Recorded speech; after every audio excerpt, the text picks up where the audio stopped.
2 மாதம் தான் வேலை செய்து முடிக்கிறதுக்கான பீரியட். அதுக்குள்ளே இப்போவே தொடங்கினீங்கன்னா முடிக்கக்கூடியதாக இருக்கும். மற்றது கூடுதலாக இதில் வயல் இருக்கிறதால இந்த நீங்கள் வேலை செய்யக்கையே அந்த வயல் உரிமையாளர்களுக்கோ இல்லை செய்தியாளருக்கோ அறிவியுங்க. இப்படி ஒரு வேலை செய்கிறோம், இல்லை ஏதாவது அவைண்ட கருத்துக்களை தெரிவிக்கணுமெண்டா வேலை நடந்து கொண்டிருக்கே அதை தெரிவிக்க சொல்கிறது சிறந்ததாக இருக்கும். வேலை முடிஞ்ச பிறகு இதில் இது பிரச்சனை அது பிரச்சனைன்னு வந்து சொன்னால் எங்களால் திருப்பி அதை மறுசீரமைச்சு கொடுக்குறதுல சிக்கல்கள் இருக்கும்.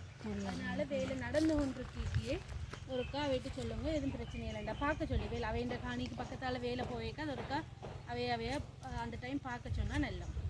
அடுத்த விஷயம், இதில் ஏதாவது பிரச்சனைகள் சிக்கல்கள் இருந்தால் இதை வந்து நீங்கள் அவங்களோட ஏடியோக்கோ அல்லது எங்களோட தொழில்நுட்ப உத்தியோகத்தர்களுக்கோ அறிவிக்கலாம். வேலை செய்கிறதில் சிரமங்கள் இருந்தால் இல்லை பொதுமக்கள் வந்து ஏதாவது அதில் பிரச்சனை இருந்தாலும் அதை அறிவித்து கொள்ளலாம். அதை விட மேற்பார்வை குழு ஒன்று நாங்கள் நியமிப்போம். அதில் வந்து உங்களோட கமக்கார அமைப்புலேருந்து ஒரு ஆளை நீங்கள் தெரிவு செய்கிறோம். அதை விட எங்களோட கமல்ல சேவை நிலையத்திலேருந்து உத்தியோகத்தர் வரணும். அடுத்தது பிரதேச செயலகத்திலே இருந்து ஒரு உத்தியோகத்தரை நாங்கள் டிஎஸ்க்கு கேட்டுருக்கோம்.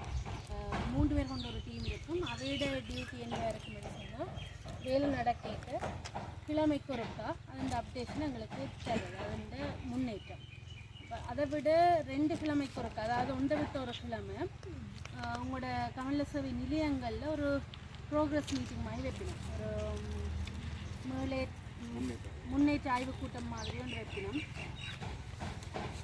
அந்த மீளாய்வு கூட்டத்திலையும் உங்களோட வேலையில் வந்து ஏதாவது சிக்கல் இருந்தால் ஏதாவது உங்களுக்கான தேவைகள் இருந்தால் அதுகளை வந்து நீங்கள் சொல்லக்கூடியதாக இருக்குது. மற்றது வந்து மண்ணை வெட்டி 2 பக்கம் அணைச்சி கொண்டு போகிறது தான் இதில் மெயினாக போட்டிருக்கோம். அதுக்கு பிறகு புல்லுக்கு அதே மதிக்கணும். உங்களுக்கு என்னன்னு இருக்குது, ஏற்கனவே அந்த வாய்க்காலுக்குள்ள இந்த கூடுதலாக குப்பையெல்லாம் கழிவுகளை போட்டு தான் வாய்க்கால் பழுதாக போய் கொண்டிருக்கோம். எங்களோட 4-5 வருஷத்துக்கு முன்னாடி இந்த வாய்க்கால் திருத்தப்பட்டிருந்தது. ஆனால் அந்த கழிவுகளை என்ற அளவு போடாமல் இருக்கிறதுக்கு பார்த்துக்கொள்ளுங்க. வந்து வாய்க்கால் ஃபுல்லாகவே கழிவை கொட்டிட்டு திருப்பி திரைக்கால் திருப்பி தர்றதுக்கு கேட்கக்கூடாது. நீங்களே மெயின்டைன் பண்ணுறதுக்கு அதை வச்சுருக்கோம். வந்து அதுக்குரிய காசு வந்து 1,89,000 காசு ஒதுக்கப்பட்டு